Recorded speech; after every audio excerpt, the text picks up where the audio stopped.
একটি সংশয় আমাদের অনেকের ভেতরে কাজ করে, আর সেটি হলো আমরা অনেক সময় অনেকেই বলি এত সওয়াব কি হবে, লক্ষ লক্ষ হাজার হাজার যে সওয়াবের বিশাল পুরস্কারের কথা কোরআন সুন্নাহ বর্ণিত হয়েছে, আদৌ কি এত সওয়াবের প্রয়োজন আছে?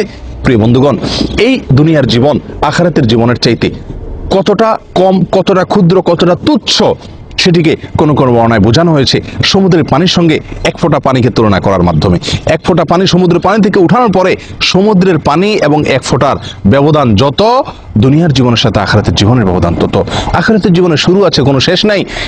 দুনিয়ার এই সংক্ষিপ্ত জীবনে 60, 65 বা 70 বছরের জীবনের জন্য আমাদের উপার্জন করতে করতে করতে করতে একটি লোকও পাওয়া যায় না পৃথিবীতে যে পরিতৃপ্ত হয়ে বলেছে না আমার আর প্রয়োজন নাই। প্রিয় বন্ধুগণ, তাহলে আখিরাতের অনন্ত অসীমকালের জীবনের জন্য কত বেশি সওয়াবের প্রয়োজন, কত বেশি বিনিময় এবং সওয়াব সংগ্রহ করার প্রয়োজন। দ্বিতীয় কথা হলো, আখিরাতের সওয়াব যেগুলো আমরা সংগ্রহ করছি, আক্ষেপের বিষয় যে অনেক বদামলের কারণে, অনেক গুনাহের কারণে, অনেক ভুল ত্রুটির কারণে সেগুলো নষ্ট হয়ে যায়, নষ্ট হওয়ারও জায়গা আছে। অতএব আপনি অধিক মনে করবেন না এগুলোকে এবং তুষ্টিতে ভুগবেন না যে আমি তো অনেক সওয়াব করে ফেলছি, আর মনে হয় প্রয়োজন নাই।